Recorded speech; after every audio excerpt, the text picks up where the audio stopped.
PGS mark అంటే participatory guarantee scheme అనే ఒకటి కేంద్రం వ్యవసాయ శాఖ ప్రవేశపెట్టింది. ఈ పార్టిసిపేటరీ గ్యారంటీ స్కీమ్ ప్రకారము పీజీఎస్ ఇండియా ఆర్గానిక్ అని ఒక సర్టిఫికేషన్ జారీ చేస్తారు. ఇది ఎట్లా పనిచేస్తుందంటే, నేను ఇంతకుముందు చెప్పిందేమో ప్రభుత్వ యంత్రాంగం ఉంటుంది, ప్రభుత్వ ఏజెన్సీలు ఉంటాయి. ఈ అపెడా చట్టం కింద ఏర్పడిన ఏజెన్సీలకి దరఖాస్తు పెట్టుకోవాలి. ఈ అపెడా చట్టం కింద హైదరాబాదులో కూడా వాళ్ళ రీజనల్ ఆఫీస్ ఉంది.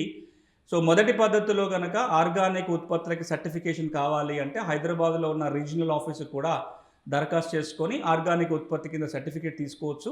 దాని ప్రకారం నేను ఇంతకుముందు చెప్పిన ఇండియా ఆర్గానిక్ మార్క్ వేసుకోవచ్చు. ఇక రెండోది ఇప్పుడు నేను ప్రస్తావన చేస్తున్నది వ్యవసాయ శాఖ వాళ్ళు ఇచ్చే PGS India mark, participatory guarantee scheme India organic mark.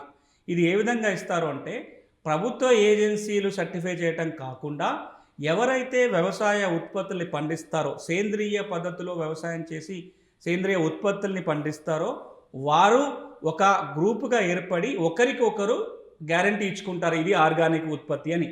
ఒక ఊర్లో ఒక 10 మంది రైతులు సేంద్రియ వ్యవసాయం చేస్తూ ఉన్నట్లయితే ఆ 10 మంది కలిసి ఒక గ్రూప్గా ఏర్పడవచ్చు.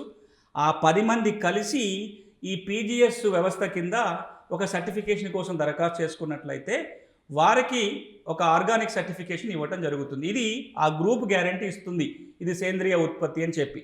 ఆ విధంగా ఎవరైతే సర్టిఫికేషన్ పొందుతారో వాళ్ళకి ఒక ప్రత్యేకమైన లోగో కేటాయిస్తారు. దాన్నే పీజీఎస్ ఇండియా ఆర్గానిక్ లోగో ఉంటుంది. ఈ 2 పద్ధతుల ద్వారానే ఈ రోజున భారతదేశంలో ఏ సేంద్రియ ఉత్పత్తికైనా ఒక సర్టిఫికేషన్ పొందడానికి అవకాశం ఉంది. ఒకటి అపెడా చట్టం కింద, అగ్రికల్చర్ మార్కెటింగ్ గ్రేడింగ్ చట్టం కింద. రెండవది పీజీఎస్ వ్యవస్థ కింద ఒక గ్రూప్ గ్యారంటీ ద్వారా వచ్చే సర్టిఫికేషన్. ఇది మొదటి అంచె మాత్రమే. ఇట్లా ఎవరైతే సర్టిఫికేషన్ పొందారో వారు సేంద్రియ ఉత్పత్తుల కింద వారు పండించిన పంటలను అమ్ముకోవటానికి అవకాశం ఉంది.